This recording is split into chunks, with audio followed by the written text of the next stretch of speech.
বাড়িতে তোমার শাশুড়ির জন্মদিন, তুমি থাকতে পারবে না?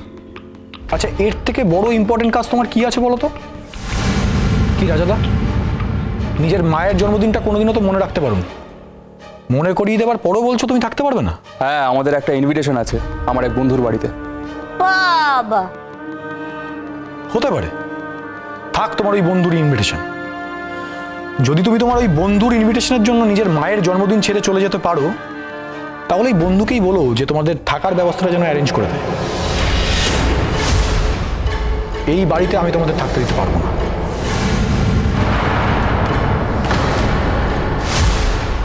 এই যে লালন, তুমি না সবসময় এরকম খোঁচা দেবে না, বুঝলে?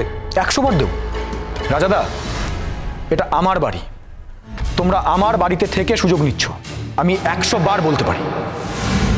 আমি বলছিলাম কি, রাজার জাহ্নবী আমাদের যে অংশটা আছে সেখানেই থাকবে,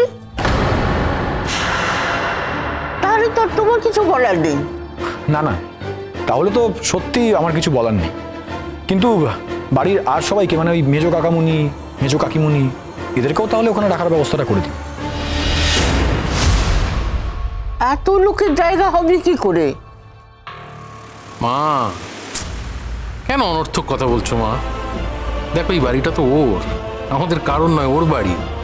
আরো দয়া করে তোমার মেজো ছেলে কতগুলো টাকা মকুব করে দিয়েছে, ছেড়ে দিয়েছে, এখন ও যা বলছে শুনতেই হবে মা, কিচ্ছু করার নেই।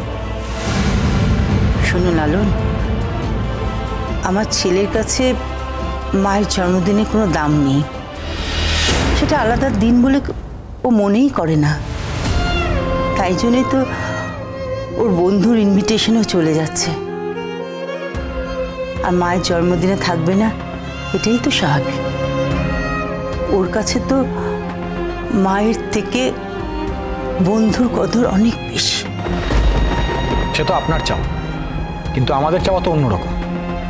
আজ তো কোনো কেটারার থেকে বা কোনো রেস্টুরেন্ট থেকে খাবার আসবে না, বাড়ির লোকেরাই রান্না করবে। কি বলছো কি তুমি? হ্যাঁ, আমার মায়ের পছন্দের সব খাবার হবে। লালন, তুমি নিশ্চয়ই এই কথাটা বলছো না যে মেজো কাকিমুনি আর জাহ্নবী রান্নাটা করবে? বাহ, তুমি কিন্তু খুব বুদ্ধিমান, ইশারা দিয়ে সবটা বুঝে গেছো।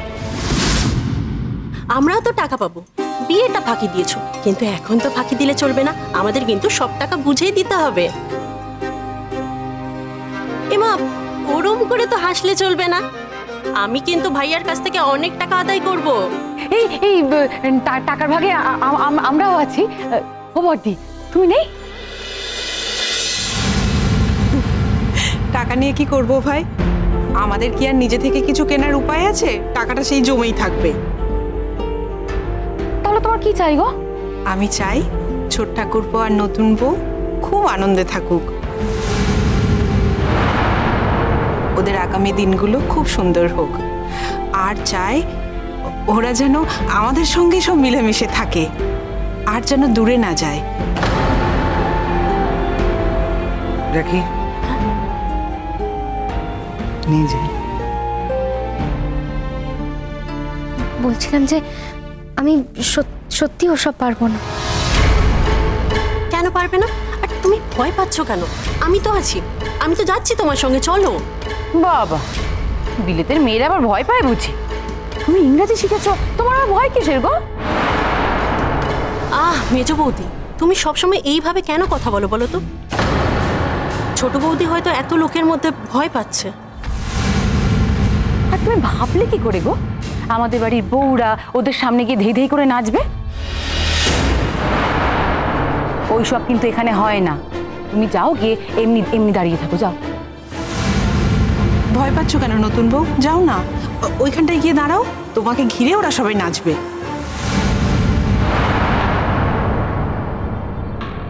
আমি জানি স্যারজি এখানেই আছেন, একই বাড়িতে আছি, কতক্ষণ আড়াল করে রাখতে পারবো আমি তাও জানি না। দেখা হয়ে গেলে উনি কি সবাইকে বলে দেবেন? আমি সত্যি জানি না আমার কপালে কি আছে। আমি আর এই টেনশন নিতে পারছি না, সত্যি আর টেনশন নিতে পারছি না। চলো চলো, তুমি না গেলে তো আমাদের নাচই পুরো হবে না। চলো চলো চলো, আরে চলো চলো চলো, আরে চল তোরা।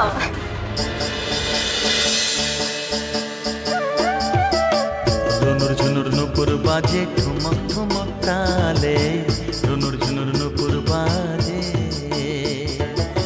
আরে ভাইয়া তুই দাঁড়িয়ে আছিস কেন? চল আমাদের সঙ্গে। আরে চল না। শরমের রং লাগে গালে গো, শরমের রং লাগে গালে।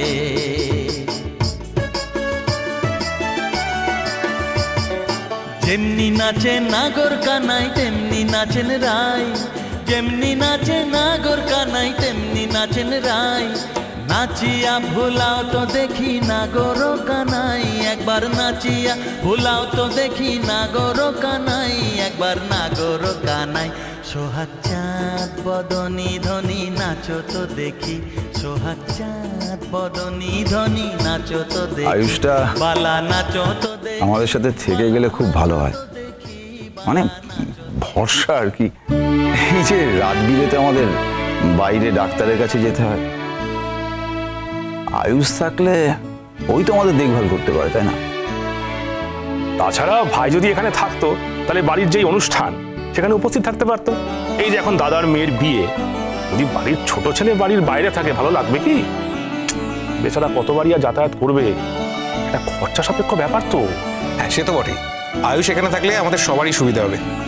আর একটা কথা, সেটা হচ্ছে আমাদের ছোট বৌদি, মানে সে যতই বিলেতের মানুষ হোক না কেন, সে কিন্তু একদম বিলেতের মতন নয়। মানে এখানে এসে সমস্ত কাজকর্ম যেভাবে এত সহজে বুঝে নিয়েছে, সেটাই বলছি আর কি। একদম ঠিক বলেছে, ছোট বউ আমাদের সাথে পুরোপুরি মানিয়ে নিয়েছে। দাদা সে কথা বলার সময় এখনো হয়নি। দেখো ছোট বৌমা জানে ও এখন এখানে কয়েকদিন থাকবে, সেটা ভেবেই ও একটু মানিয়ে গুছিয়ে চলছে আর কি। দেখবে না, যেই শুনবে যে ছোট ঠাকুরপো এখানে থেকে যাচ্ছে আর বিদেশে যাওয়ার নেই, ওই মেয়ের একবারে চেহারা বদলে যাবে। তা কেন? এরকম তো নাও হতে পারে। আগে থেকে এত ভাবছিস কেন? দেখো দাদা, মেজগিন্নি আমায় বলেছে হ্যাঁ, যে ছোট বউ বাড়িতে এসেই ইতিমধ্যে আর কি তোমার মেয়েকে পরীক্ষা দেওয়ানোর জন্য আমাদের মায়ের বিরুদ্ধে রুখে দাঁড়িয়েছে। না মেজো ঠাকুরপো, ও রুখে দাঁড়ায়নি, আমি শুনেছি। ও বলেছে পায়েল এতটুকু একটা মেয়ে, আর ও যখন লেখাপড়া করতে চাইছে ওকে লেখাপড়া করানো উচিত। দেখো এখন তো আর আমাদের কাজ নেই, সময় বদলেছে। দেখো বৌদি, তোমার মেয়ে লেখাপড়া করার জন্য পাত্র তো আর বসে থাকবে না, তো তাকে যদি তুমি বেশি লেখাপড়া করাও তাহলে ভালো পাত্র পাবে তো। সে কথা বলেনি দীনেশ, ওরাও তো স্কুলে যাচ্ছে, ওদেরও তো ইচ্ছা করে পাশ টাশ করে আরো পড়াশুনো করতে।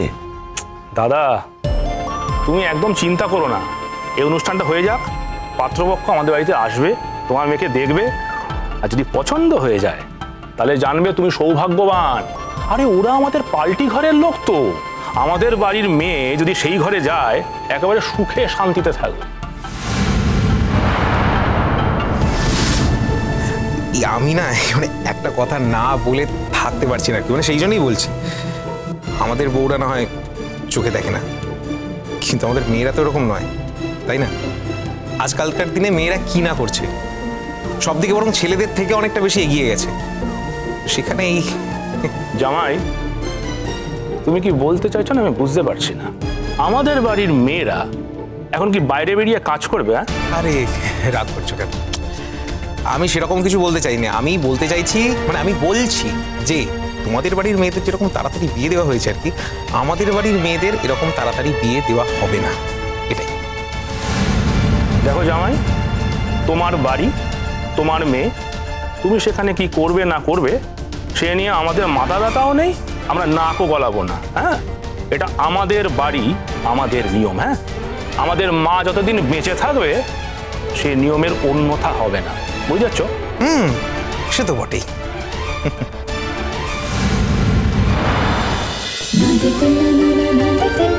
रोशनाई